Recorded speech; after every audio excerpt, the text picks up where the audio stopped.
జరగకుండా ప్రజలకు ఏ రకంగా మేలు తెలుసుకున్నది.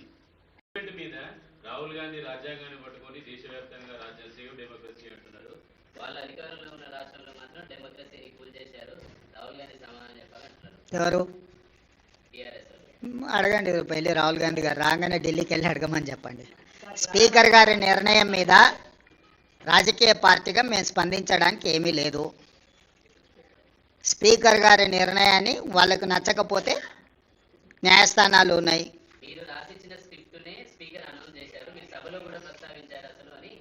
ఇప్పుడు నేను వాళ్ళ అవగాహన రాహిత్యానికి జాలి పడుతున్నా. పదే పదే హరీష్ రావు గారు శాసనసభలోనే మేము 37 మంది శాసనసభ్యులు ఉన్నాం, మాకింత సమయం ఇవ్వాలని మాట్లాడింది మీరు కళ్ళతో చూసారు, మీరు చెవులతో విన్నారు, అవునా? ప్రతిసారి శాసనసభ ముగింపు సమావేశాలలో స్పీకర్ గారు ఒక బులెటిన్ ఇష్యూ చేస్తారు. ఏ పార్టీకి ఎంతమంది శాసనసభ్యులు ఉన్నారు, వారు ఎంతెంత సమయం మాట్లాడినరని ప్రతిసారి బులెటిన్ ఇష్యూ చేస్తారు స్పీకర్ గారు. ఇప్పటివరకు జరిగిన అన్ని శాసనసభ సమావేశాల ముగింపులో స్పీకర్ గారు స్పష్టంగా ప్రకటించారు. ఏ ఒక్క రోజు కూడా స్పీకర్ గారి నిర్ణయాన్ని వాళ్ళు ప్రశ్నించలేదు. రెండవది, మొన్న జరిగిన శాసనసభ సమావేశాల్లో హరీష్ గారు స్పష్టంగా చెప్పారు, మా నెంబర్ 36, 37 ఉంది, మా సమయం ఇంత రావాల్సిందే, మాకంత సమయం ఇవ్వమని అడిగినారు. టీవీల్లో పేపర్లో మేము చూసిన ప్రతి నెల 5,000 రూపాయలు ఎమ్మెల్యేల నుంచి వాళ్ళ టీఆర్ఎస్ ఎల్పీ నిర్వహణ కోసము డబ్బులు కూడా తీసుకున్నారని. లావాదేవీలు బాగానే ఉన్నాయి, వ్యవహారం బాగానే ఉంది, వాళ్ళ పేరు మీద మైకు కావాలి, వాళ్ళ పేరు మీద మాటలు కావాలి, వాళ్ళ జీతాలలో వాటాలు కావాలి. మీ వాళ్ళనే మీ వాళ్ళు కాదు అని అనుకునే పరిస్థితి ఎందుకు దాపురించింది? ఇంత రాజకీయంగా ఇంత దుర్భరమైన, ఇంత నికృష్టమైన పరిస్థితి ఎవరికైనా వస్తుందా? సొంత పార్టీ ఎమ్మెల్యేలనే మా వాళ్ళు కాదు అని. మనం గతంలో చూసినాం, పిల్లల్ని నమ్ముకునేటోళ్ళను సంతలాల్లో వచ్చి పిల్లల్ని నమ్ముకున్నారని, కనీసం వాళ్ళు పేదరికం ఉండని నమ్ముకున్నారు అనుకున్నాం. మరి ఇప్పుడు వీళ్ళ విచిత్రం ఏందో, మేము మీ పిల్లలమే, మేము మీ వాళ్ళమే అని వీళ్ళు అంటారు, మీరు మా వాళ్ళు కాదని వాళ్ళు అంటారు. వాళ్ళు అదే చెప్తున్నారు కదా. ఎవరి ఇప్పుడు దాంట్లో ఎవరు మైనర్స్ లేరు, అందరు మేజర్లే కదా, విజ్డమ్ ఉన్నోళ్ళే కదా. ఆ మేజర్స్ విజ్డమ్ ఉన్నోళ్ళే వాళ్ళు ఎవరో చెప్తున్నప్పుడు నీ అభిప్రాయంతో నా అభిప్రాయంతో ఏం పని ఉంది?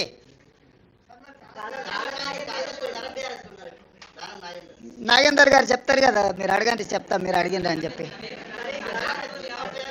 ఎస్ అమర్ గారు, అమర్ గారు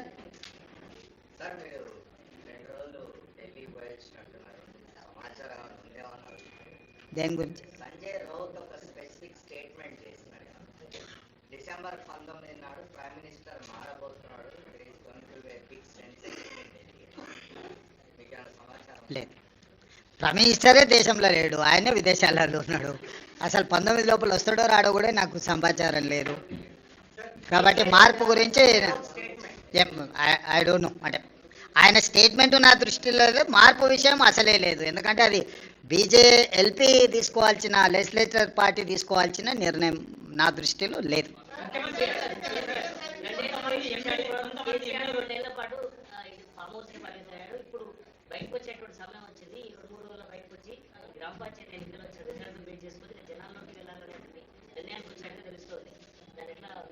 ఎట్లేముంది, 2023 కంటే ముందు కేసీఆర్ బయటనే ఉన్నారు కదా. వాళ్ళు క్షేత్రస్థాయిలో పర్యటిస్తున్నప్పుడే కదా వారు ఓడించింది. వారు క్రియాశీలక రాజకీయాలలో ఉన్నప్పుడే కేసీఆర్ గారిని ఓడించి కాంగ్రెస్ పార్టీ అధికారంలోకి వచ్చింది. ఇప్పుడు వారు క్రియాశీలక రాజకీయాలలోనే లేరు. గజ్వేల్ అసెంబ్లీలోనే కాంగ్రెస్ పార్టీ మెజారిటీ గ్రామ పంచాయతీలు గెలుచుకున్నది. అంటే గజ్వేల్ నియోజకవర్గ ప్రజలు కూడా కేసీఆర్ గారు క్రియాశీలక రాజకీయాలలో లేరు, రాజకీయాలతో వారికి సంబంధం లేదు. ఒకవేళ ఉన్న గజ్వేల్ శాసనసభ సభ్యుడిగానే వారి వల్ల ప్రయోజనం లేదని ప్రజలు ఈరోజు తీర్పిచ్చిండ్రు. గజ్వేల్ నియోజకవర్గ ప్రజలే కేసీఆర్ నాయకత్వాన్ని తిరస్కరించి అక్కడ కాంగ్రెస్కు మెజారిటీ గ్రామ పంచాయతీలు ఇచ్చిన తర్వాత ఇంకా ఏదో అద్భుతం జరుగుద్ది అని, అల్లావుద్దీన్ అద్భుత దీపం వస్తుంది అని ఆశిస్తే అది ఆశావాహుల యొక్క అభిప్రాయం. నేను కొత్తగా చెప్పడానికి ఏం లేదు. ఏం ప్రభాకర్?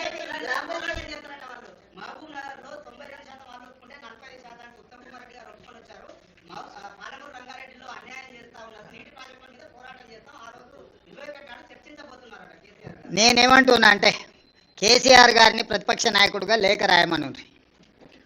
3 రోజులు కానీ 4 రోజులు కానీ కృష్ణా నది జలాలు గోదావరి జలాలకు సంబంధించి ఎవరు ఏం చేసిండ్రో చర్చ చేద్దాం కూలంకషంగా, పూర్తి వివరాలతో వచ్చి కూర్చుందాం. ఏ విషయమైనా వారు లేవనెత్తని 10 సంవత్సరాలలో వారు చేసిన అన్యాయాన్ని, వారు సంతకాలు పెట్టి 299 టీఎంసీ మాకు చాలు, 512 టీఎంసీ ఆంధ్రప్రదేశ్ను తీసుకోమని కృష్ణానది జలాలలో ఏ విధమైన ఒప్పందాలు చేసిండో, ఒప్పందాలతో పాటు 10 సంవత్సరాలైన పాలమూరు రంగారెడ్డి ఎత్తిపోతలకు కానీ, కల్వకుర్తి ఎత్తిపోతలకు కానీ, సీతారామ సాగర్ కానీ దేనికి నికర జలాలు కానీ వరద జలాలు కానీ సాధించలేదు. సమ్మక్క సారలమ్మ కూడా వారు సాధించకపోతే ఉత్తమ్ కుమార్ రెడ్డి గారు మంత్రిగా సాధించారు. ఈరోజు ఏదైనా పక్క రాష్ట్రం నుంచి మన హక్కులను సాధించడమంటే మేము అధికారంలోకి వచ్చిన తర్వాతనే. వీటన్నిటి మీద వారు లేనప్పుడు పత్రికా సమావేశాలలో మాట్లాడడం నాకు ఇష్టం లేదు. నేను సూటిగా వారితోని చర్చను ఆహ్వానిస్తున్నా. చంద్రశేఖరరావు గారు బీఆర్ఎస్ ఆఫీస్ కార్యాలయంలో చర్చించడం కాదు, వారు అడిగితే ఎప్పుడంటే అప్పుడు ప్రత్యేక సమావేశాలు ఏర్పాటు చేస్తా. కృష్ణా గోదావరి జలాల మీద చర్చ చేద్దాం. పూర్తి వివరాలను వాస్తవాలను ప్రజలకు వివరిద్దాం. ఈరోజు ఉమ్మడి రాష్ట్రానికంటే కూడా తీరని ద్రోహం చేసింది బీఆర్ఎస్, చంద్రశేఖరరావు గారు. ఆధారాలతో సహా మొత్తం సభలో చర్చకు మేము పెట్టడానికి సిద్ధంగా ఉన్నాము. వారు సభకు వచ్చి చర్చించి నిజంగానే మా వైపు నుంచి ఏమైనా లోపం ఉంటే వారిని ప్రశ్నించమని నేను సవాల్ విసురుతున్నా. బురద జల్లుతాం పారిపోతామంటే ప్రజలు అన్ని గమనిస్తున్నారు. ప్రజలు ఎవరు అమాయకులు లేరు.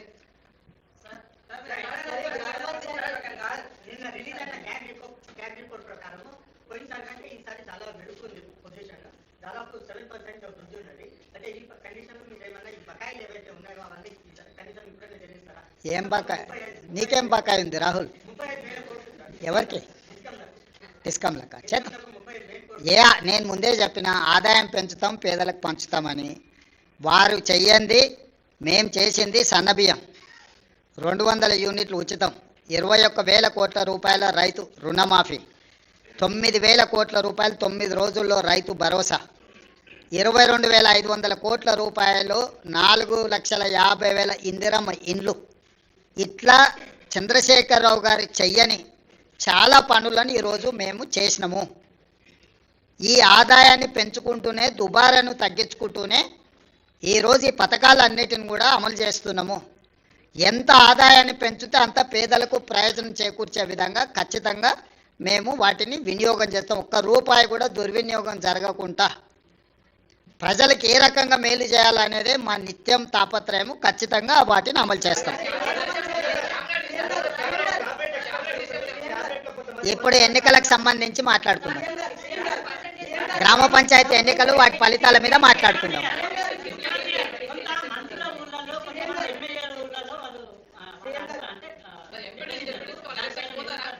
ఇప్పుడు గజ్వేల్ల కేసీఆర్ దెబ్బతిని ఓడిపోయి అక్కడ ఉన్నాడు. ప్రధాన ప్రతిపక్ష నాయకుడే ఓటమి చెందిండు. మెజారిటీ సీట్లు కాంగ్రెస్కి వచ్చినాయి. గ్రామాల ఎన్నికలు గ్రామ పరిస్థితులను బట్టి జరుగుతాయి. శాసనసభ్యుడినో, మంత్రినో, ముఖ్యమంత్రినో పట్టి జరగవు. ఓవరాల్గా ఫీల్ గుడ్ ఫ్యాక్టర్ ఉంటుంది. గ్రామంలో ఉండే నేపథ్యాన్ని, సామాజిక వర్గాల సమతుల్యతను దృష్టిలో పెట్టుకొని ఎన్నికలు జరుగుతాయి. ఎట్లా జరిగినా ఫలితాలు అనేది ఇక్కడ కళ్ళకు కట్టినట్టుగా కనిపిస్తున్నాయి. 94 నియోజకవర్గాలలో 87 శాసనసభ నియోజకవర్గాలలో కాంగ్రెస్ పార్టీకి మెజారిటీ వచ్చింది. ఈ లిస్ట్ అంతా మీకు ఇస్తాము. ఏ నియోజకవర్గంలో ఎన్ని గెలిచిందో స్పష్టంగా మీకు లిస్ట్ ఇస్తాము. మీరు కావాలంటే నిజ నిర్ధారణ కమిటీ వేసుకొని ఆయా నియోజకవర్గాలలో మీరు పర్యటించండి. ఇన్ని 12,702 గ్రామ పంచాయతీల ఎన్నికలు జరిగినప్పుడు 1, 2, 3 అటో ఇటో ఫలితాలు వస్తాయి. ఆ ఫలితాలు అనేది భవిష్యత్తులో మన కార్యాచరణను సవరించుకోవడానికి ఉపయోగించుకుంటాం తప్ప దానికి మించి వేరే రకంగా దీని మీద చర్చించుకోవాల్సిన అవసరం లేదు.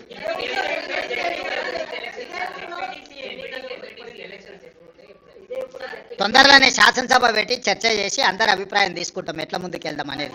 ప్రతిపక్షాలకు కూడా అవకాశం ఇస్తాం. ఆ ఎన్నికల్ని ఎంపీటీసీ, జడ్పీటీసీ, మున్సిపల్ ఎన్నికలు, మున్సిపల్ కార్పొరేషన్ ఎన్నికలు, వీటన్నిటికీ సంబంధించి కూడా తొందరలోనే శాసనసభ సమావేశాలు ఏర్పాటు చేసి ప్రతిపక్షాలను కూడా అడుగుతాం ఏ విధంగా ముందుకు వెళ్దాము, 42% బీసీ రిజర్వేషన్లు ఏ విధంగా సాధించుకుందాము, భవిష్యత్ కార్యాచరణ ఎట్లుంటే బాగుంటుందో ప్రజాస్వామిక బద్ధంగా చర్చ చేసి అసెంబ్లీలో ఆ తర్వాత ఎన్నికలపై ఒక నిర్ణయానికి వస్తాం.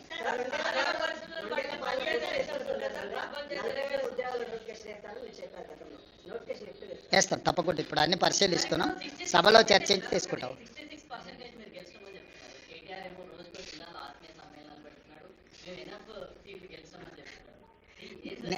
అందుకే ప్రభాకర్ క్లియర్గా నేను పర్సంటేజ్తో సహా గ్రామ పంచాయతీలతో సహా ఈరోజు 94 శాసనసభ నియోజకవర్గాలలో ప్రతి నియోజకవర్గంలో ఏ పార్టీ ఎన్ని గెలిచిందో నేను అధికారికంగా ఒక నోటు విడుదల చేస్తున్నా.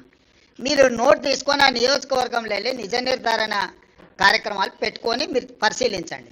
కేటీఆర్ అనేవాడు కాంగ్రెస్ గురించి ఆలోచన చేస్తలేడు, హరీష్ అనేవాడు వెనకాల తవ్వుతున్నాడు. కేటీఆర్ నాయకత్వంలో ఏ ఎన్నికలు జరిగిపోయినా ఓడిపోయింది కాబట్టి నాయకత్వాన్ని మార్చాలని హరీష్ వెనకాల నుంచి ఏదైతే ప్రయత్నం చేస్తుండో ఆ విషయాన్ని ఏమంటారు డైల్యూట్ చేయడానికి పర్యటనలు పెట్టుకుంటున్నాడు తప్ప ఇది ప్రజలకు కానీ ప్రభుత్వానికి కానీ సంబంధం లేదు. ఇప్పుడు కేటీఆర్ వర్కింగ్ ప్రెసిడెంట్ అయినప్పటి నుంచి జరిగిన ఏ ఎన్నికలు గెలవలే కదా. జనరల్లో అసెంబ్లీ కావచ్చు, జనరల్లో జరిగిన లోక్సభ కావచ్చు, తర్వాత జరిగిన ఉప ఎన్నికలు కావచ్చు, తర్వాత జరిగిన గ్రామ పంచాయతీ ఎన్నికలు కావచ్చు. ఈరోజు హరీష్ వర్గం ఆల్రెడీ సోషల్ మీడియాలో మిగతా మీడియాలలో మొదలుపెట్టింది కదా, కేటీఆర్ ఉంటే ఇంకా పార్టీ మిగలదు కాబట్టి కేటీఆర్ను తప్పించండి, హరీష్కు నాయకత్వాన్ని అప్పచెప్పండి అని ఒక స్లోగన్ తీసుకొని బయలుదేరిండు.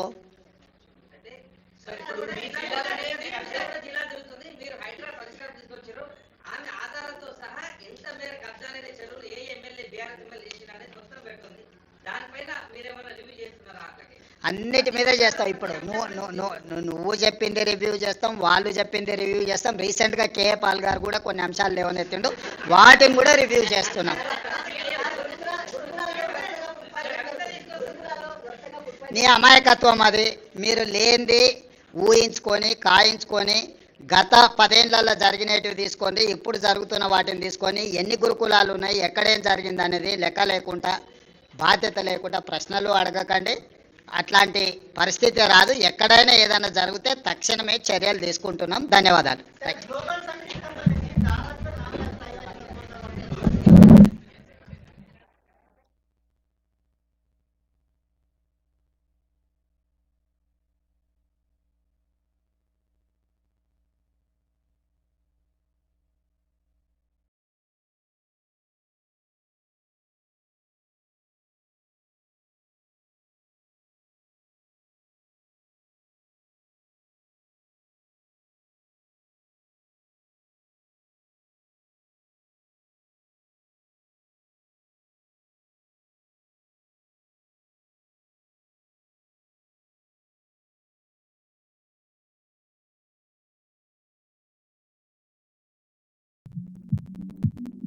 Big dreams start small.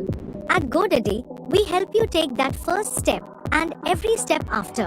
From getting your domain to creating your website, email and online security, we've got you covered. You don't need to be a tech expert.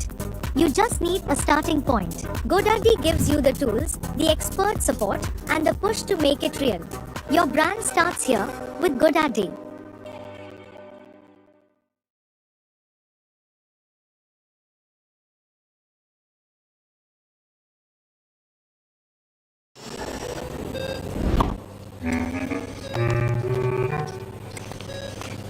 बस डॉक्टर, इतना काफी है। क्या? अरे अभी तो शुरू हुआ है। अरे ट्रेलर के पैसे में पूरी पिक्चर देखोगे क्या? कॉर्पोरेट हेल्थ कवर की भी एक लिमिट होती है। हाँ हाँ डॉक्टर, आपको इंश्योरेंस है, मैं दूंगा ना। चलिए चलिए।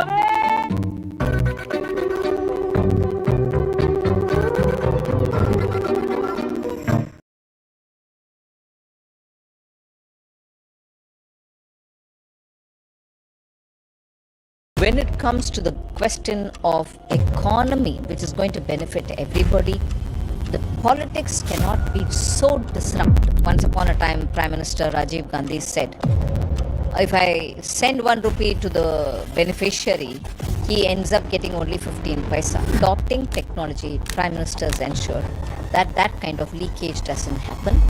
1 rupee sent is 1 rupee received. One of the most crucial ministries in Modi's cabinet, the Ministry of Finance, has been entrusted to Nirmala Sitharaman. She's one of the top ministers in the government of India. So only 1.5% of India's population is the tax-paying population, whereas for China this is 10% and in the US it is 43%. Ma'am, why is our tax base so small?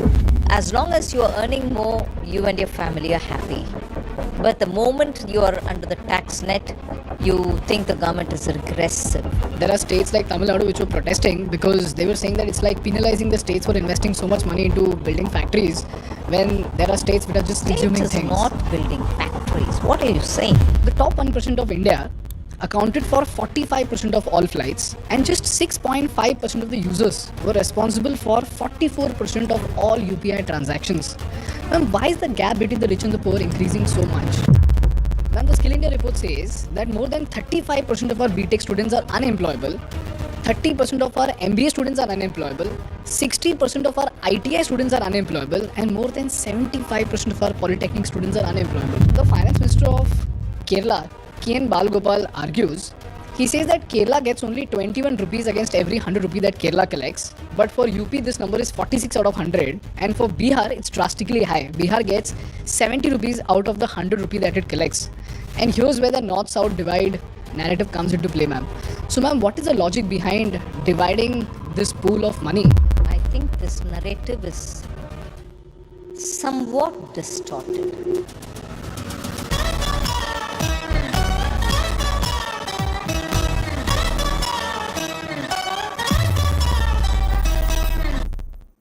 Hi everybody, this is a conversation that I had with one of the most powerful women in India, who's none other than our Finance Minister Srimati Nirmala Sitharaman. In this episode, we spoke at length on what exactly are the obstacles that India faces while it is on its way to become a $7 trillion economy. Why is there rampant unemployment in India? What is the vision that BJP has for India? And most importantly, we spoke at length on why southern states like Tamil Nadu and Kerala get less money from the center as compared to northern states like UP and Bihar. So as usual, I tried my level best to ask her as many questions as possible in the limited time that we had. We did miss out on a lot of questions, but for the questions that we could ask, Nirmala ma'am was kind enough to explain everything using examples and numbers. So now it's up to you to decide whether her answers were satisfactory or not. And now on with the episode. Hello ma'am. Welcome to the Indian Business Podcast, and thank you so much for giving us such an important slot in your valuable schedule, ma'am. Ma'am, the agenda for today's podcast is very simple. We want to understand the fundamental insights of great governance, which usually gets missed out by mainstream media. And I have very specific questions coming straight from the people of India. And what we seek to understand are the underlying insights behind the functioning of the government. So, all throughout this episode, if you can be extremely elaborative with your answers, as simple as possible, and with as many examples as possible, that would be fantastic, ma'am. Shall we get started? Okay. Yes, and thank you for having me, Ganesh. Thank you so much, ma'am. Ma'am, the first question that I have comes from your India Today conclave answer. And you mentioned that a critical factor to help us become a $7 trillion economy is the coordination between the state, center, and the panchayat. Ma'am, could you please elaborate on that and help me understand what is this coordination issue and how are we solving for it? See, as you know, the governance structure in India is divided by subjects as much as it is divided primarily between the central government, the state government, and of course the third layer. So there are subjects, as they refer to, which are entirely the central government's domain. And there are subjects which are entirely the state government's domains. And there are those which have both of them, they call it as concurrent subjects, where both the center and the states have a role to play. So even there, you know, some aspects of that subject will be dealt by the center and some other aspects will be done by the states, and the overlaps are kept to the minimum. Overlaps even within concurrent. So when we refer to the subjects, those can be fantastically done by any one center or the state. But even in those, nowadays, very clearly, the interests of the states need to be given a voice. And in subjects which are states exclusively, even their local bodies, because they're also elected, they also have aspirations, they have people's representatives sitting in them. So they are answerable back to the voters. So the local self-government, or the third layer as we call urban local bodies, will also have a very decisive role to play to the limited area in which they operate. But of late, the one big glitch to this whole thing is being felt because local governments are not yet into that groove. Because eventually, when you take a investment to some area, it is in that pocket where they have to be located. Many of the clearances will have to emanate from.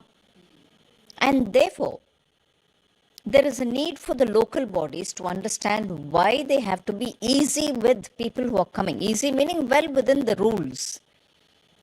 Make it facilitative rather than obstructive. Because when you think you want to regulate them, control them, or bring more rules on them, you think you're having a hold, but that can frighten people away from your place. So it is that kind of a understanding and participating with the same intent that you need to have all the layers working together. That's why I had said that. Could you help me understand this as an example, ma'am? Any example will be, let us say, now you're having all these semiconductor chip manufacturing. Earlier, you had the Maruti, was it that the smallest car? Nano, which was going to be manufactured. And where they went, the state government and the local body did not make it easy for them. And at that point in time, before 2014 election, typical of Gujarat, which was business friendly, they said, no, you come over, we'll do it. And therefore, leaving the area where it was to be established in Bengal, Tata rushed to Sanand, and the Gujarat government, together with the local body there, enabled within, I am told, 10 days, the permissions, required clearances and everything, so that they could invest. Now, without looking at any ill will or malafide, why wouldn't that happen in Bengal? After all, the same investments by Tata was going to happen there. Correct. That insensitivity, or call it indifference, affected a big prospect of a business. Similar is the way in which you have private Indian investors going in for manufacturing semiconductors. It's no good repeating the example. Gujarat offered them favorable. Anyone could have offered. And Correct. that got proven by the fact that, would you imagine, Assam gave them the opportunity. You tend to think northeast states need a lot more pushing up to even be at par with many of the states so that industry can go in there. But what did Assam do differently from many other states, which in manufacturing, except for core industries like cement or something, you don't have any of those new technology-driven areas or IT-driven industry being there, but Yes. they drew them. Yeah. And a hard-nosed business house like Tata's found it possible to establish not a cement factory, not a integrated steel factory, but a very coveted semiconductor manufacturing place. So that is the point in which the state government, working together with local authorities, can do what you would otherwise in common sense think is impossible if they only move that fast and understanding the need. Solid two interesting, ma'am. examples. Very interesting, ma'am. Ma'am, you mentioned about ease of doing business in Gujarat, and I've read this countless times. In fact, we made a case study on Gujarat, and we often found out that a lot of entrepreneurs have given a statement publicly saying that it is very easy for us to set up our factories in Gujarat, versus in any other state. In fact, Ratan Tata ji himself gave out a statement that while many other states were offering Tata lands, it was only Gujarat that was not just offering but also kept the land ready, and that is because of the land banking system in Gujarat.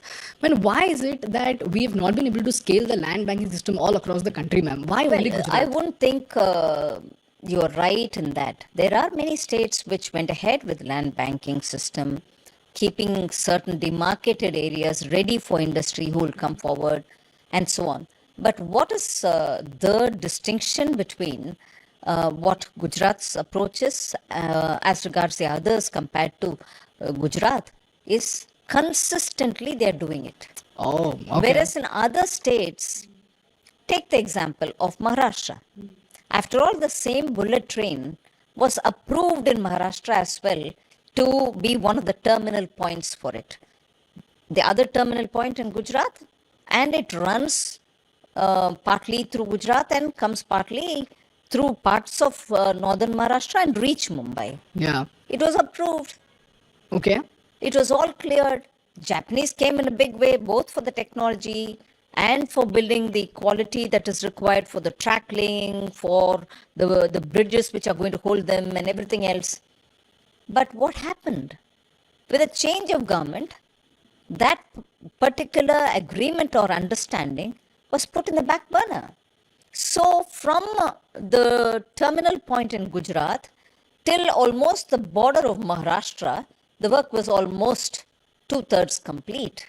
But they had to halt. They couldn't come further here because Maharashtra changed its approach to the project. Now, a project like that, which involves overseas investors, overseas technology, having agreed, and a central government which is working to get these overseas, because most of the overseas loans, when they come to the states for their projects, but the guarantor is the central government.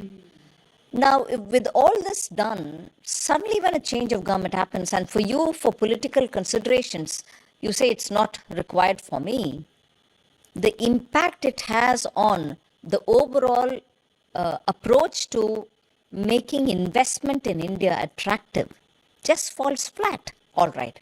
Then again, with a change of government, that is getting restored. All right. Okay. Now, what happens to the overall completion of project? It gets What delayed. happens to that portion of the project which got delayed and its cost escalations? Yeah. What happens to the loans that you have to pay back?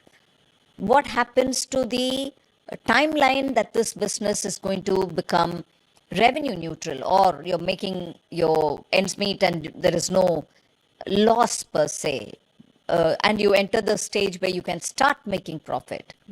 Everything gets pushed. So when you say, you took the example of land bank alone, I take it as even the attitude towards development, attitude towards economic benefits, and the collaterals arising out of a positive approach towards economy as opposed to disruptive, for want of a better word, disruptive approach.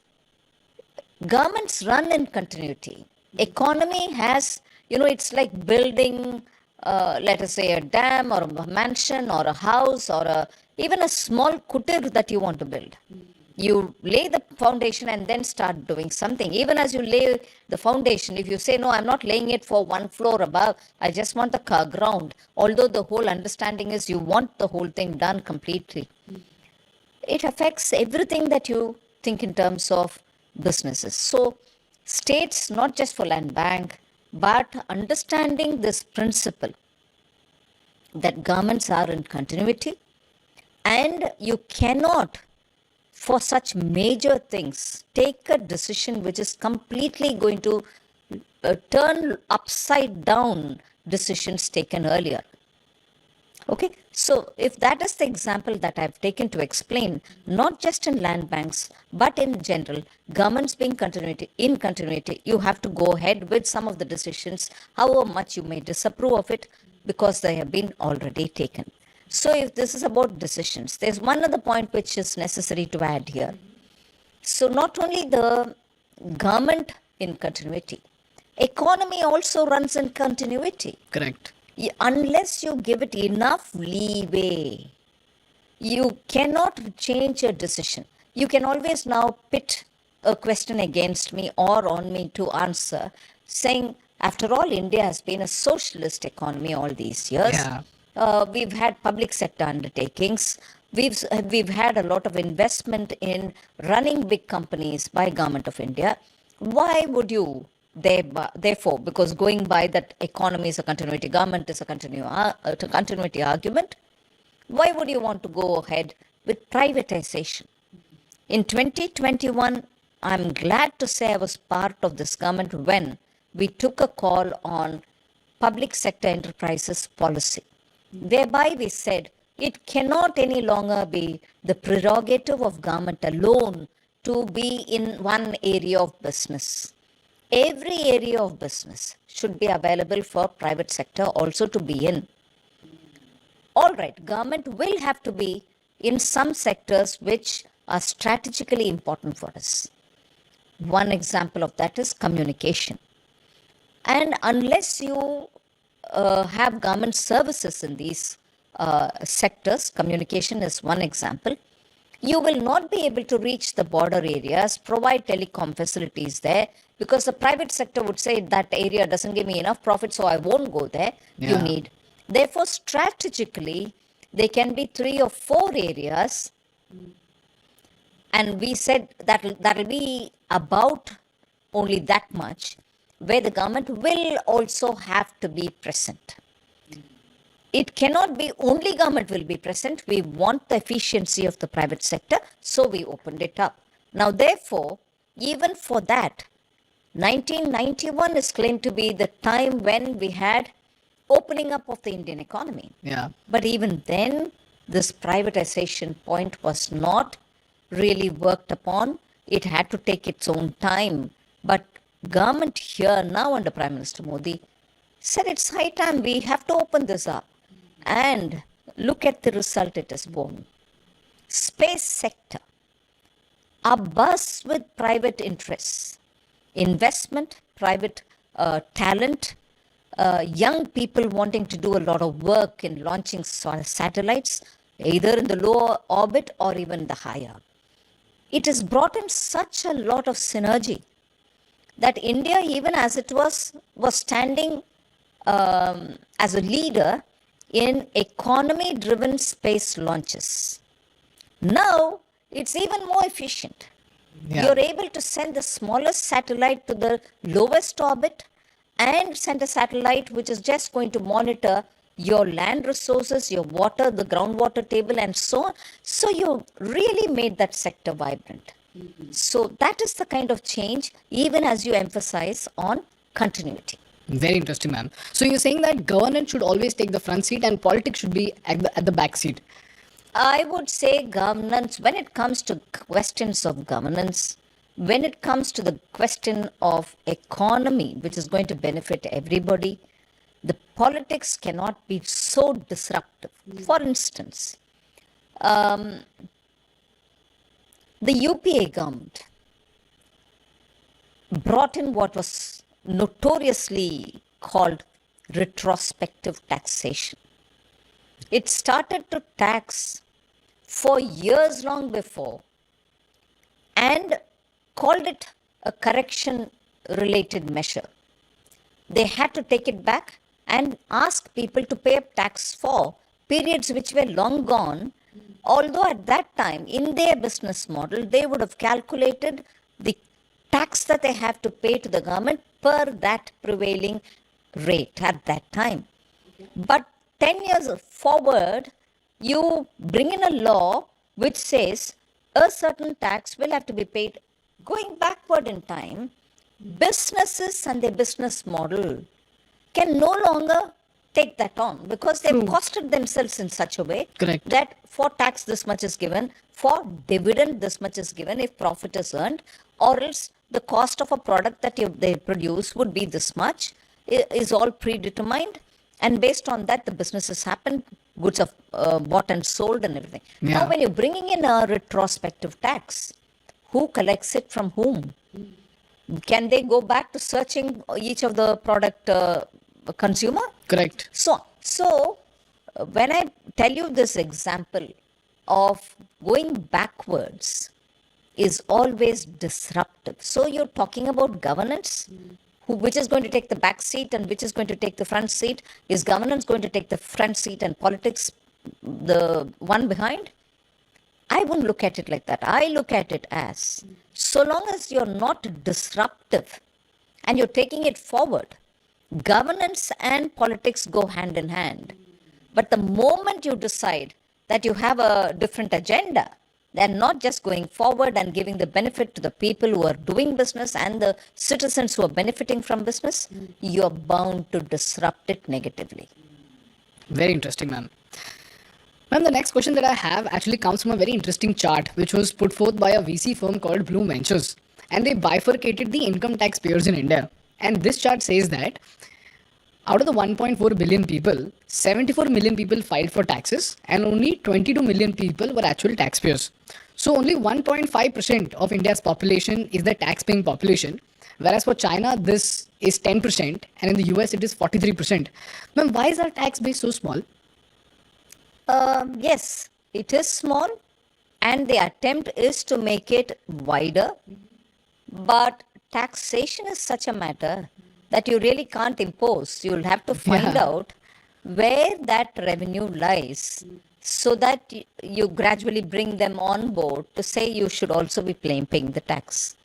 And therefore, in India particularly, it takes a very interesting dimension in that as long as you are earning more, you and your family are happy. Yeah. But the moment you are under the tax net, you think the government is regressive. Correct. There is a moral issue here, and therefore it will have to take its time. How do we solve this problem, ma'am? Nudge the people is the only solution. You have to bring in civic consciousness. But above all, I think there's also an argument which the taxpayer has in his mind. And I think I would respect that.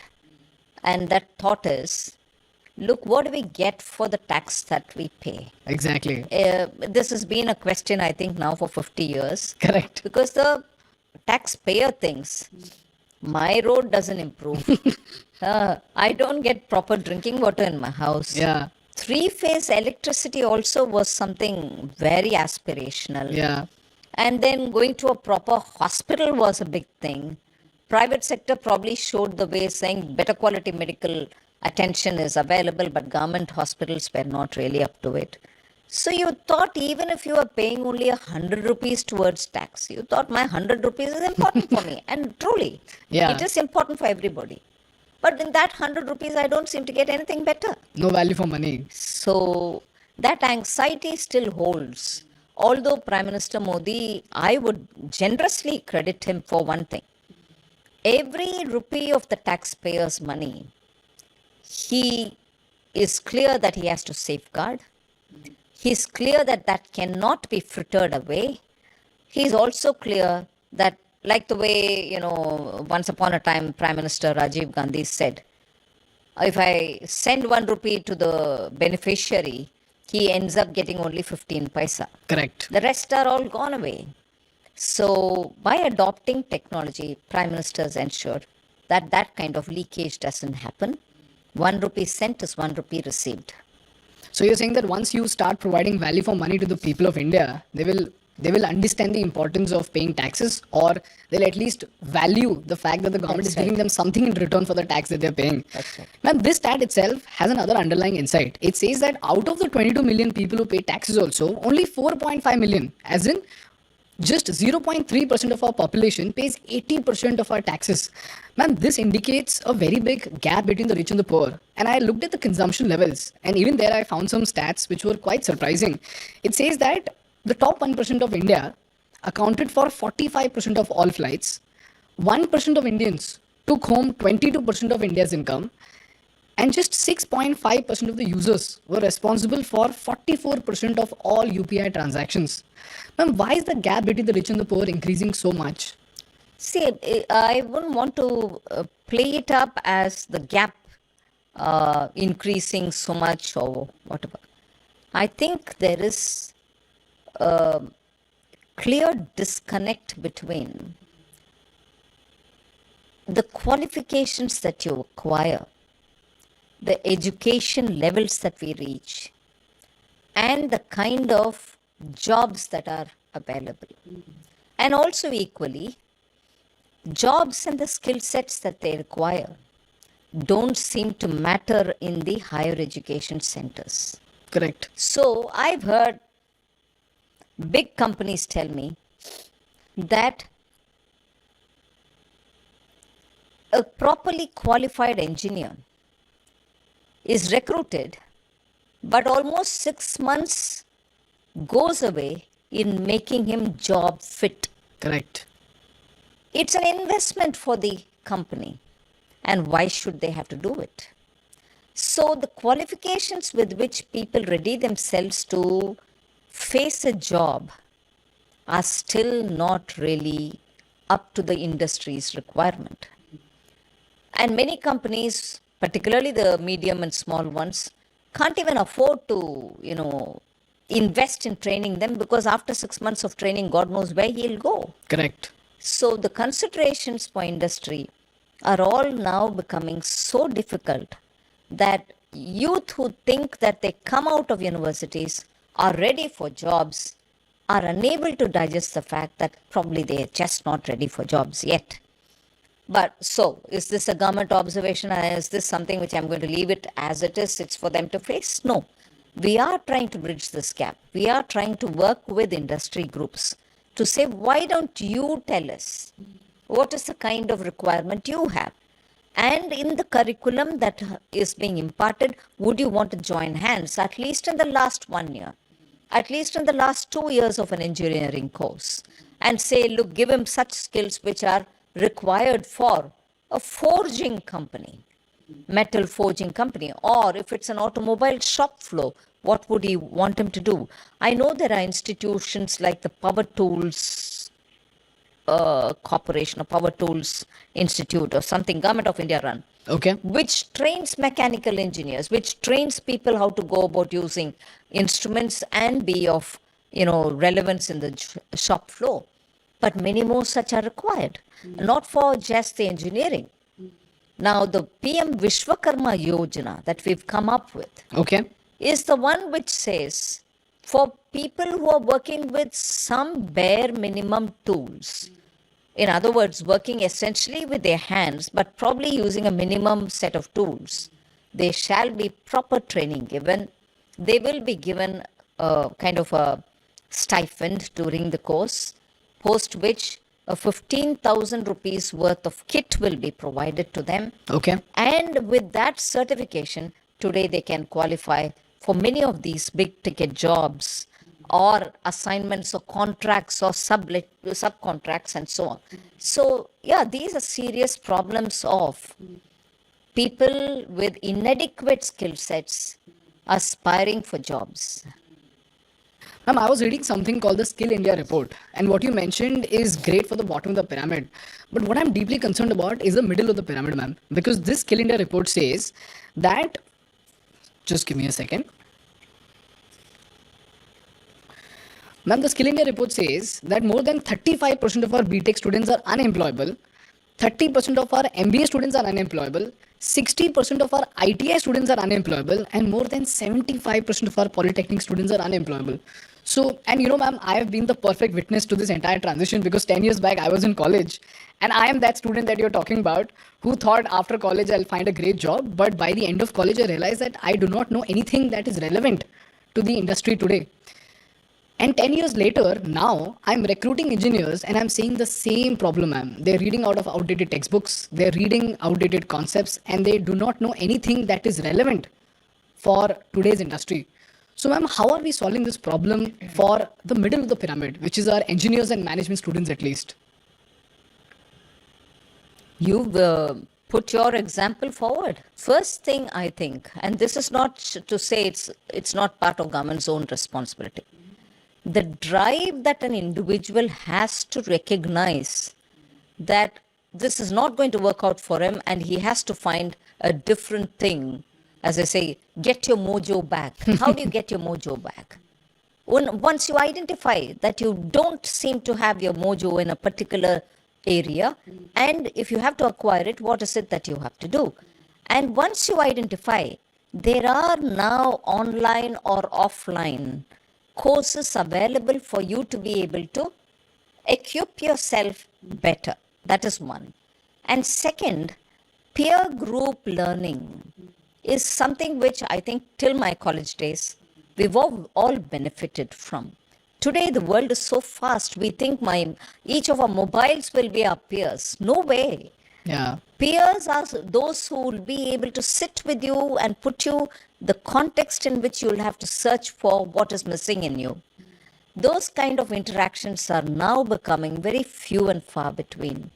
That's a second. And a third, it is true you quoted the ITIs. ITIs, unfortunately, are with the state governments.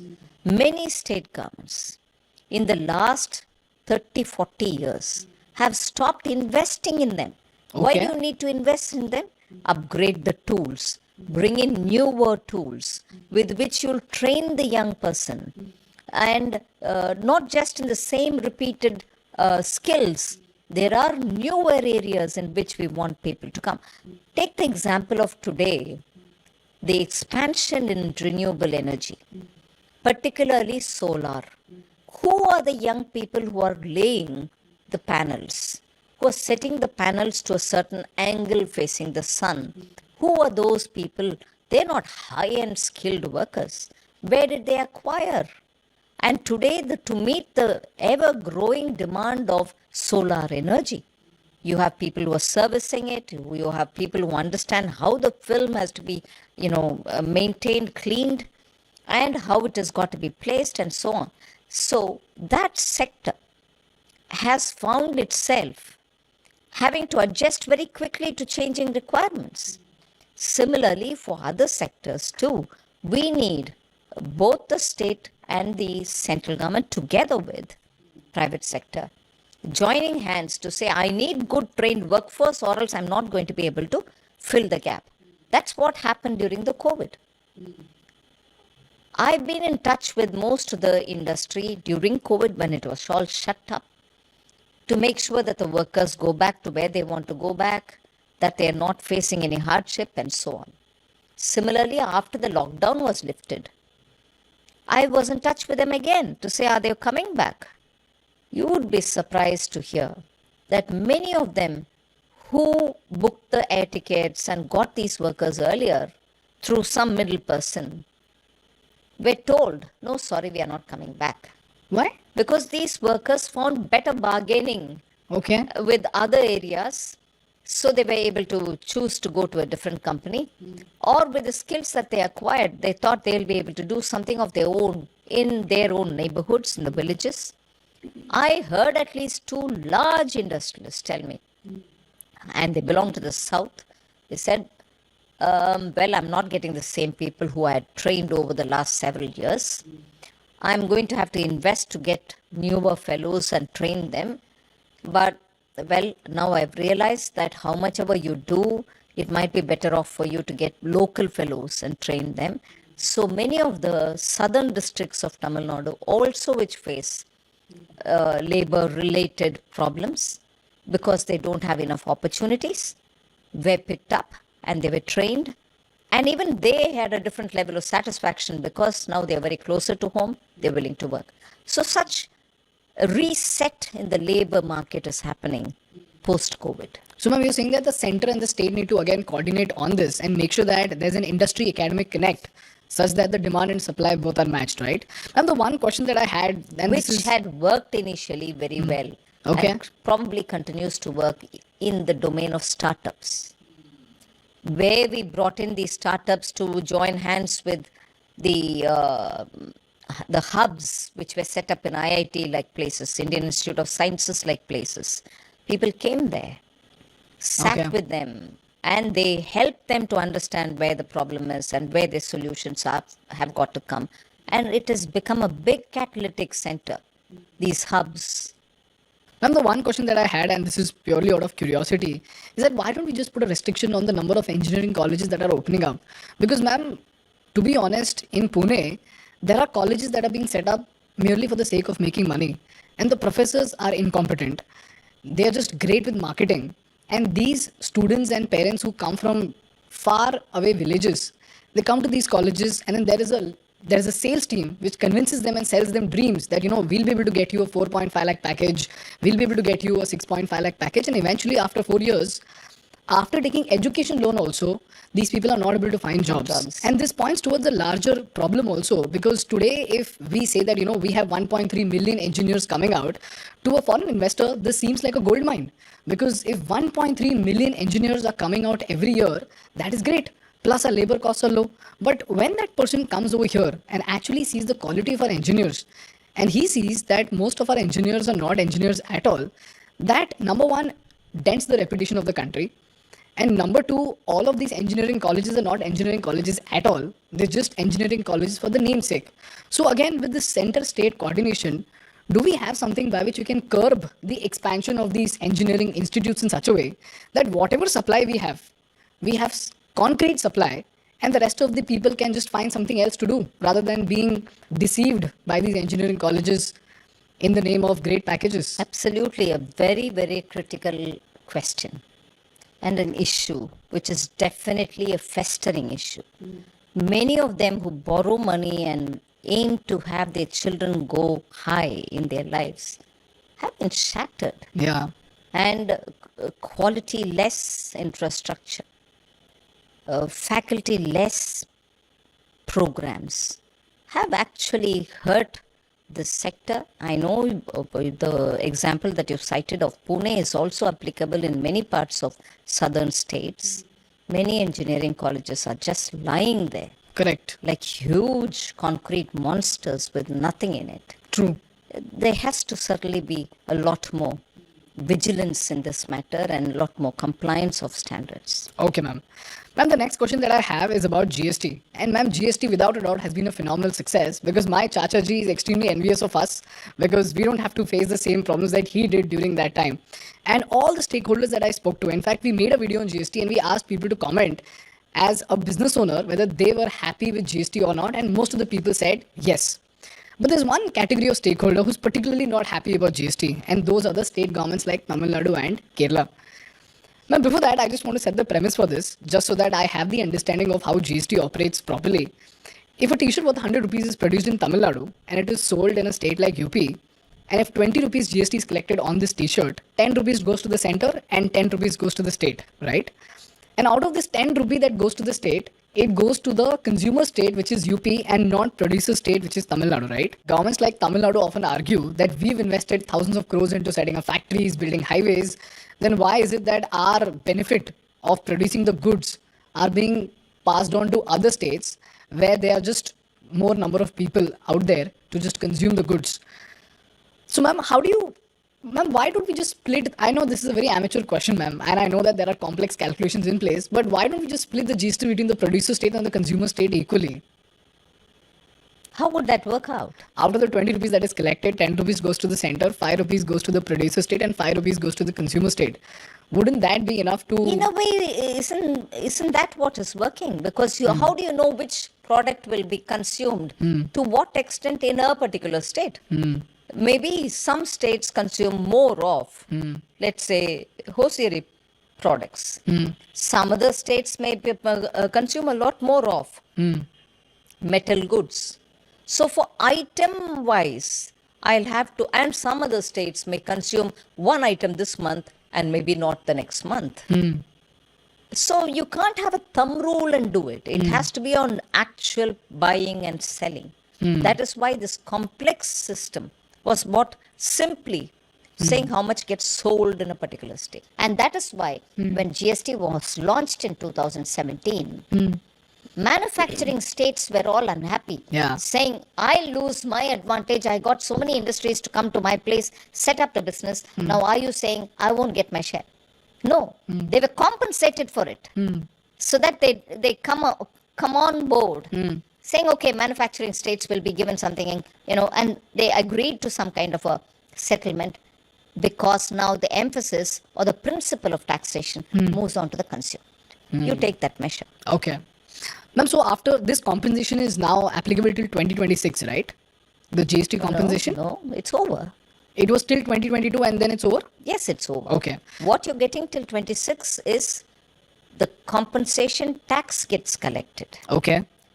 It goes towards the payment of the principal and the interest on the borrowings that we did Okay. during the lockdown when nothing moved.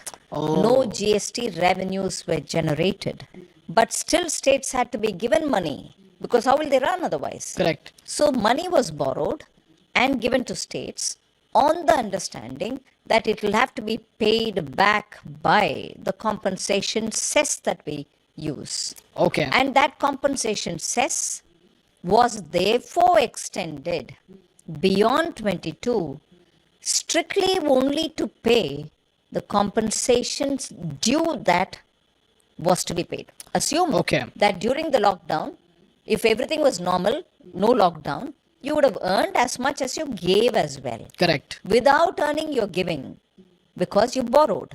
That borrowing has to be paid from where?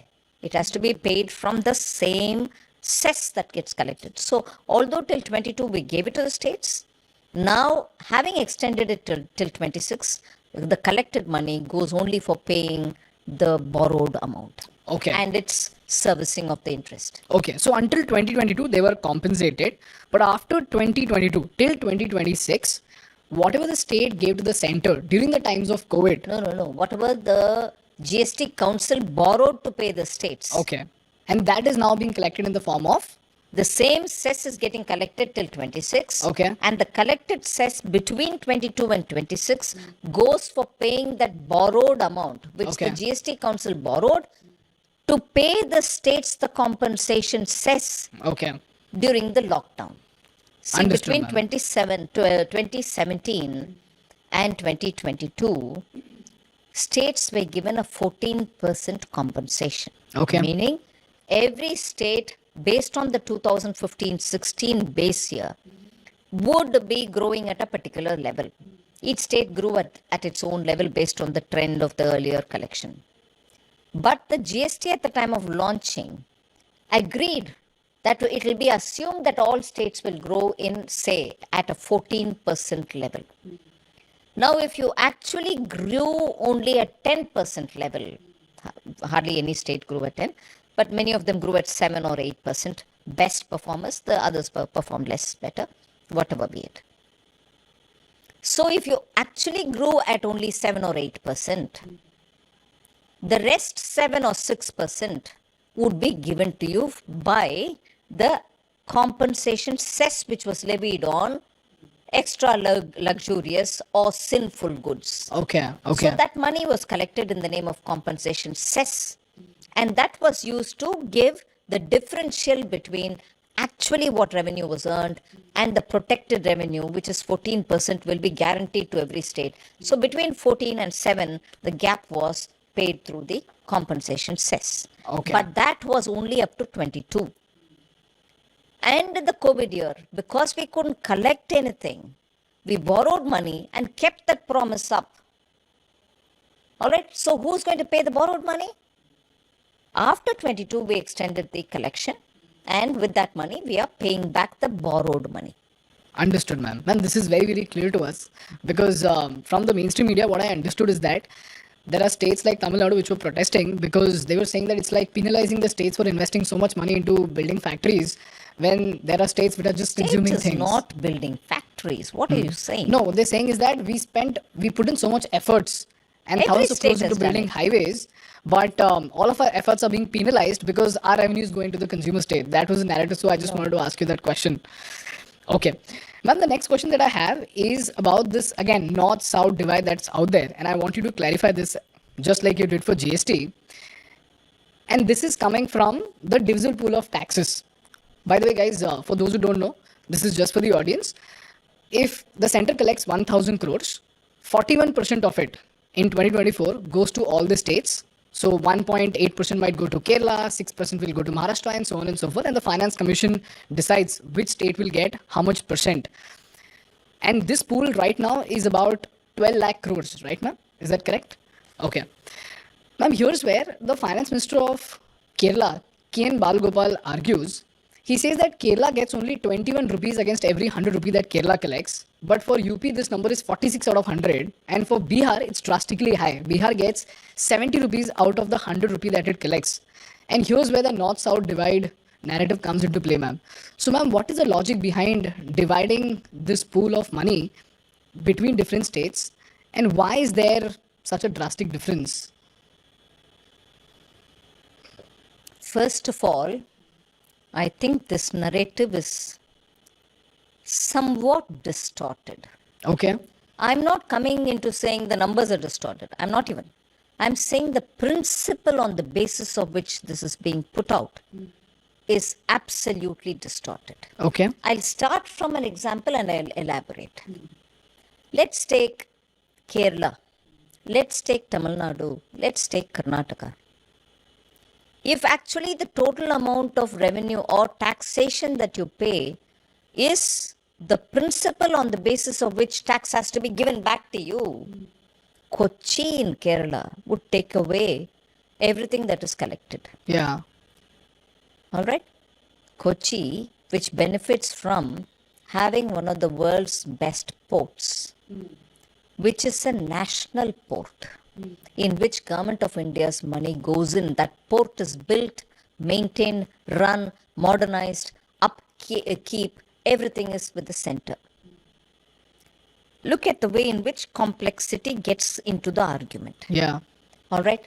Now, Kochi, therefore, also has a airport to which the Central Civil Aviation Ministry spends a lot.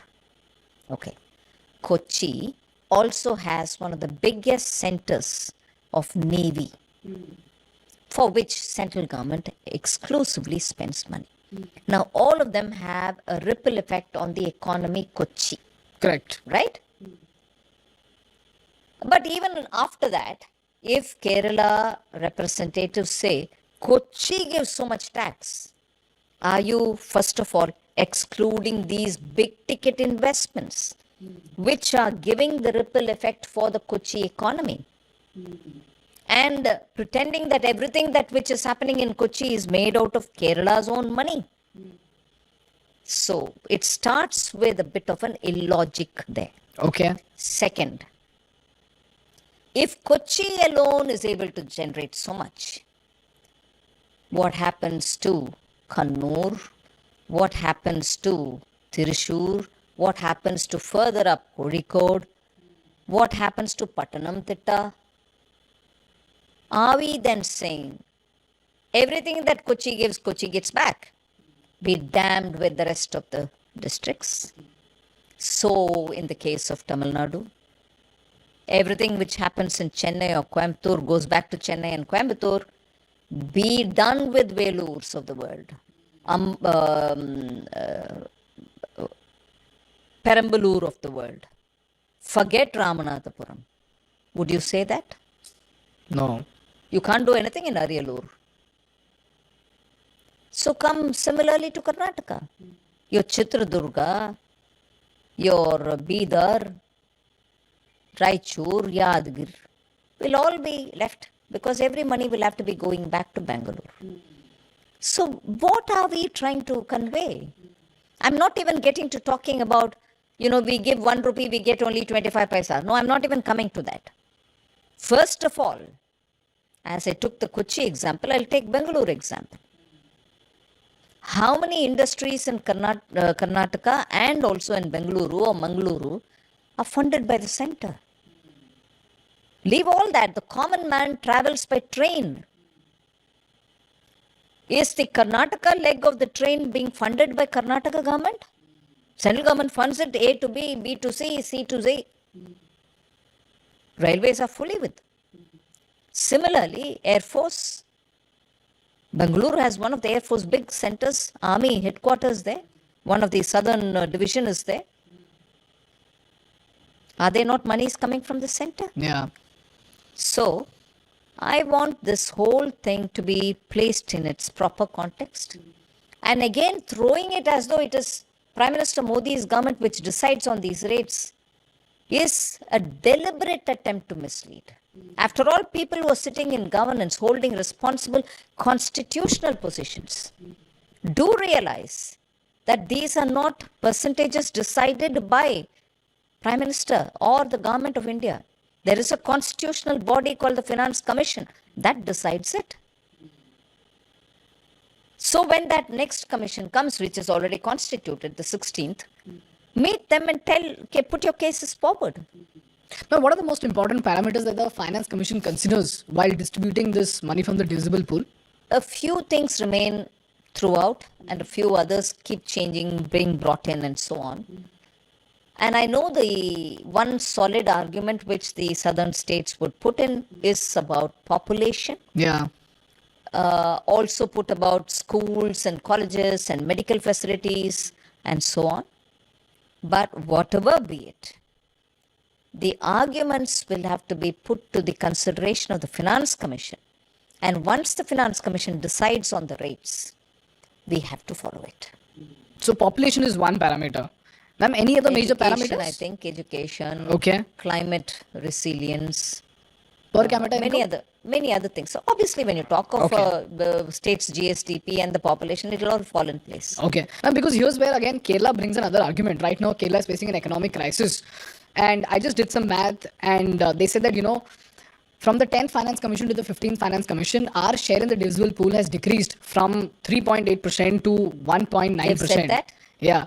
I want to say, even before you complete your till the constitution and completion of the work of the 14th Finance Commission. 14th Finance Commission's report was submitted in 2014. First thing which, after the Prime Minister took charge in 2014, 14th Finance Commission's report came. Okay.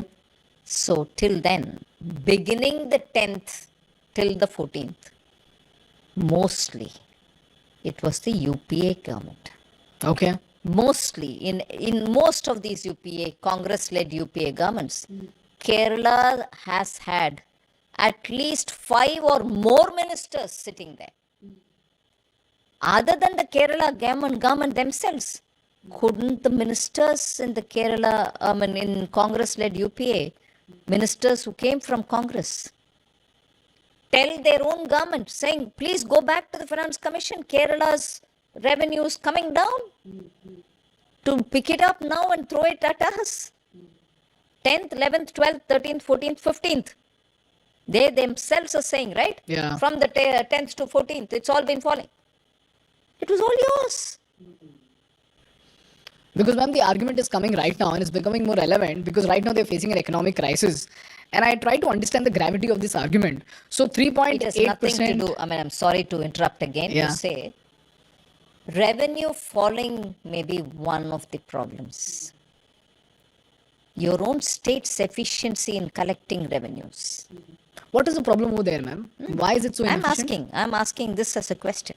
Okay. Why not look at your own state's resources that you collect? Be more efficient, bring in more elements into it. And also, the borrowing on which they went to the court, to the Supreme Court, I'm asking, budgetary borrowing, extra budgetary borrowing, please account for all of them in the assembly where elected representatives of Kerala are sitting. You don't talk about the borrowing which has been extra budgetary and continuing at some level till now.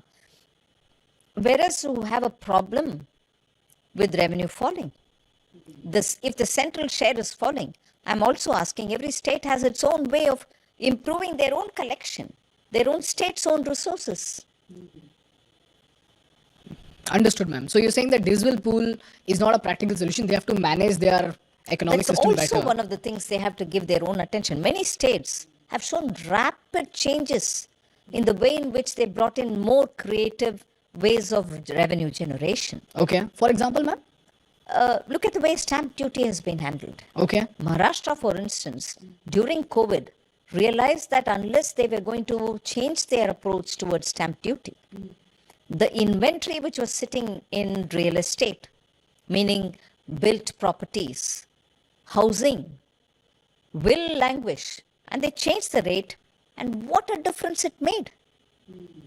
They collected more revenue, the inventory with all the builders was cleared. Now there's fresh demand for more housing. That is one of the ways to do it. The other way to do it, there are still some items which are exclusively left to the states.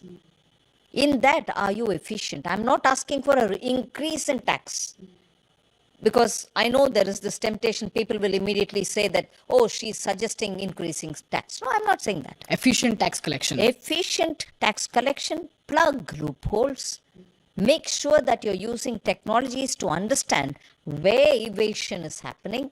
Loophole is one thing, evasion is another. You know, there can be people who are completely avoiding paying taxes, finding out ways in which they can skip the net. Correct. Are we improving all that? Ma'am, you have done a phenomenal job with GST because the number of taxpayers is increasing, the amount of tax collected is increasing, and you brought in some revolutionary policies to make tax collection more efficient. So, ma'am, how did you do it?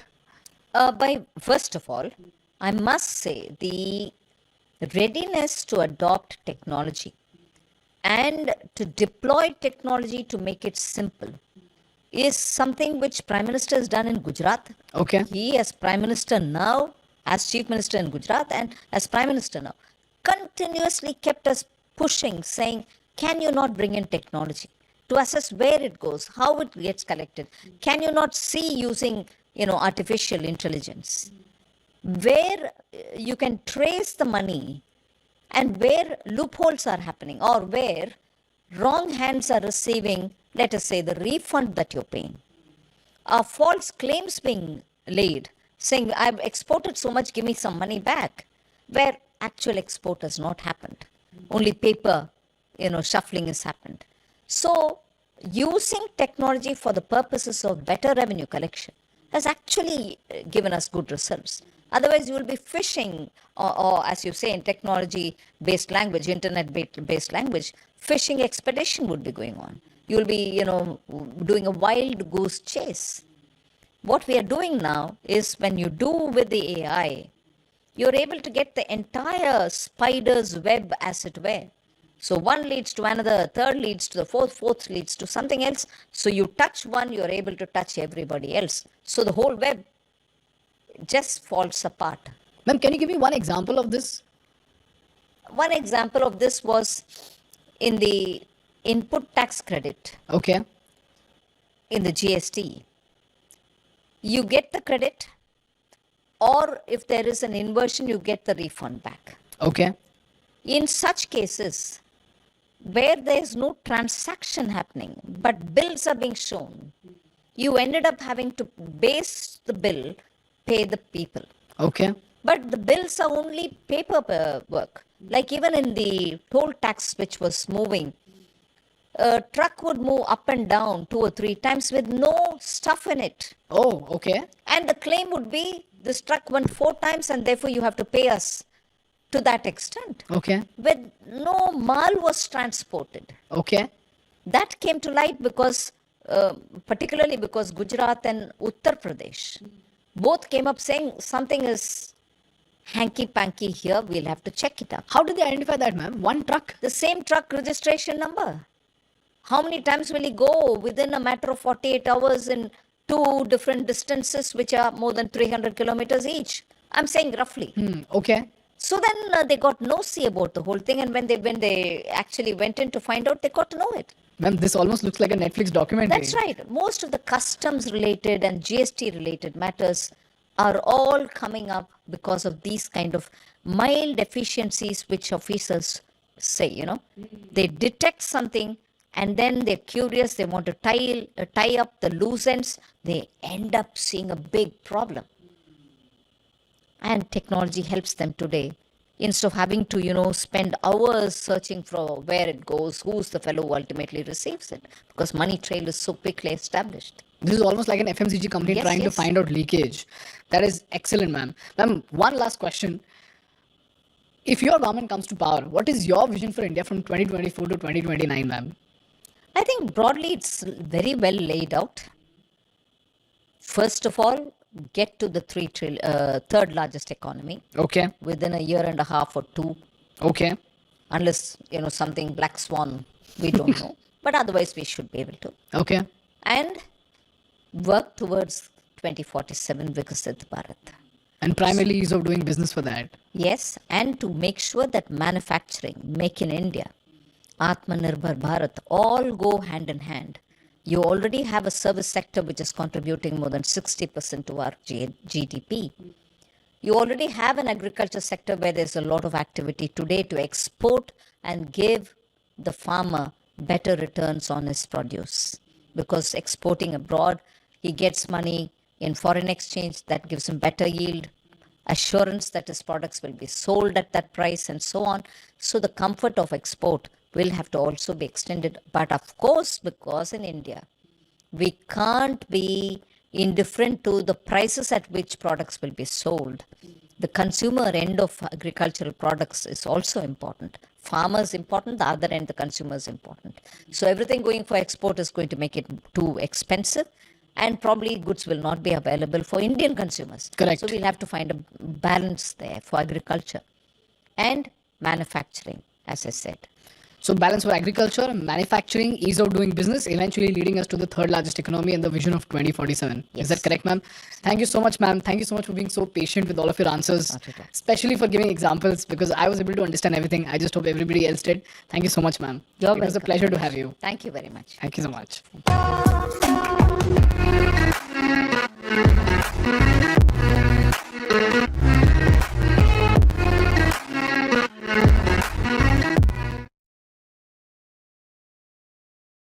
At the OYO setting, I am the least educated, I am the least experienced, and I am the least probably proven talent in the management team. Ritesh Agarwal, founder and CEO of OYO Rooms.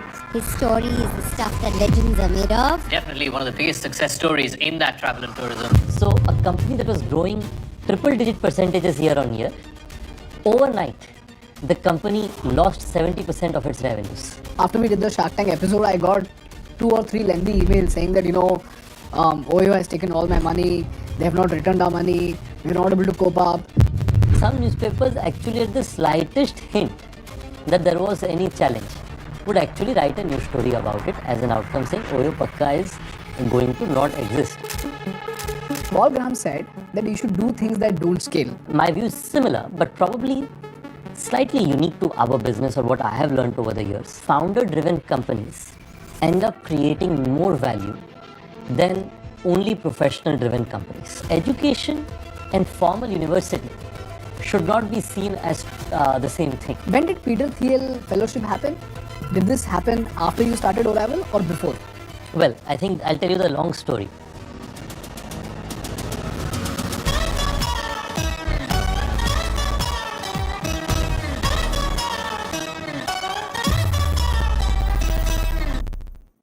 Before we move ahead, I want to quickly thank our partners of today's episode, and that is universityliving.com. People, did you know 6.4 million students go abroad each year and they face one major and expensive problem, which is housing. Uniliving isn't just another accommodation provider, but it's a community-based, content-led, tech-enabled, global student housing managed marketplace. From sorting out your accommodation to your university fees to rental payments all the way to booking your air tickets, they have everything from start to end. It's an ultimate study abroad buddy. With a diverse range of options like private apartments, purpose-built student accommodation and homestays, Uniliving caters to every student's unique needs and preferences. All the properties are 100% safe and verified by University Living, which ensures a secure environment for students to live and study. With their user-friendly platform, you can find your dream accommodation in just a few clicks. Plus, their advanced AI tools like the cost of living calculator and study abroad buddy will help you plan your budget and will help you get personalized guidance. So if this sounds interesting to you, check the link in the description and get 10% off on their services. Hi Ritesh. This podcast is very special for me. Why? Because like I told you, I started following you 7 years back when I saw you deliver a talk at IIM. So during that time, I never thought I'll become an entrepreneur, but the aspiration that I had is, if at all I become successful, one day I should be able to talk like this guy. So it's a very big deal, and during that time, I would have never thought that I would meet you in my house. So thank you so much for coming. It means a lot. No, Ganesh, first off, thank you for having me here. You may remember we first met at the sidelines of Shark Tank. And I remember thinking that you have substantial amount of detail. And you also mentioned that you had made case studies. So after that, I've been watching those case studies, and it is incredible the level of detail that you go into. So I would actually say that you speak probably in a manner that now I aspire to speak as clearly as you do than the other way around. But thank you for having me, and thanks for the great khana. I'd love coming back here as much as I can because of the great food. You're most welcome, man. Thank you so much. Ritesh, you know, a lot of people know you as the founder of OYO.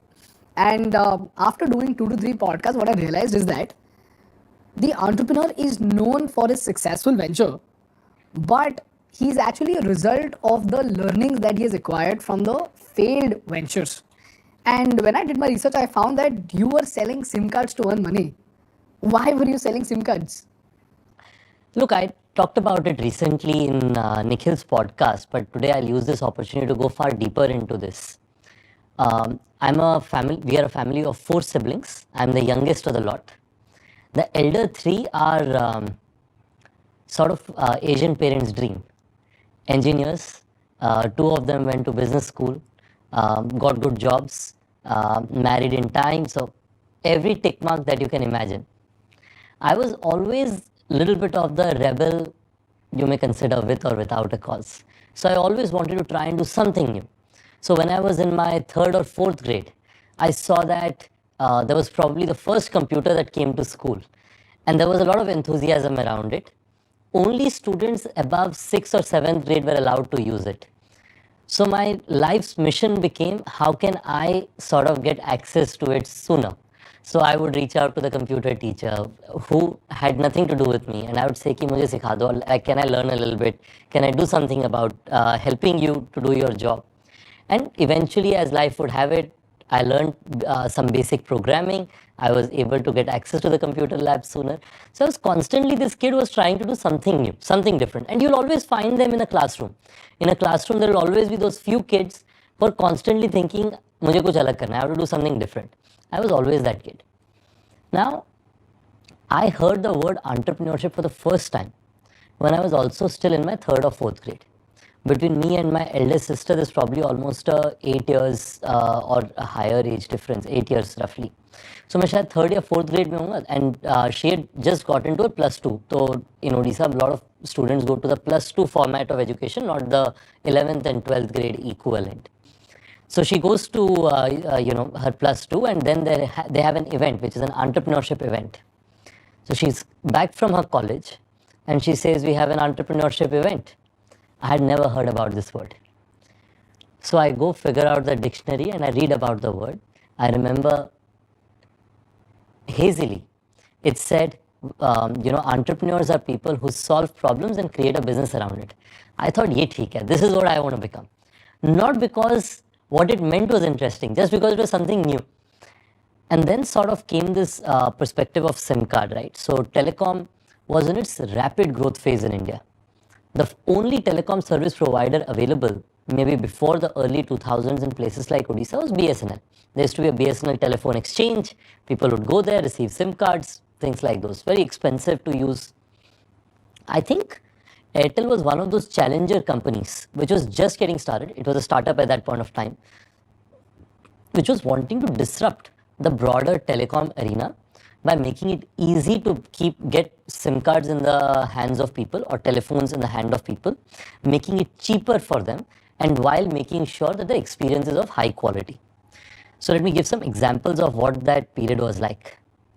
So around the time that's when they launched a program called Airtel Lifetime Prepaid, where they said, now you have lifetime prepaid, right? So zindagi bhar ke liye you can continue. So you need to only buy talk time. You don't need to buy any more validity. Weirdly, when I started OYO again, I thought that the 999 program worked very well for me when I sold SIM cards. So OYO started at 999. Okay, what do you mean 999? Price. Price of 999 the price. yeah. Okay. So if you remember back in the day when Oyo had started, our advertisements used to be you get a clean, comfortable room starting at 999. Oh, so Airtel was also selling these SIM cards at a lifetime prepaid cost of 999. Correct. Okay. Then I'll give you another example. You'd see a lot of little stores have the red signages of Airtel, right? Red color backlit signages. I used to sit on the back of little vans and take these signages to install them on the shops who I was selling SIM cards to.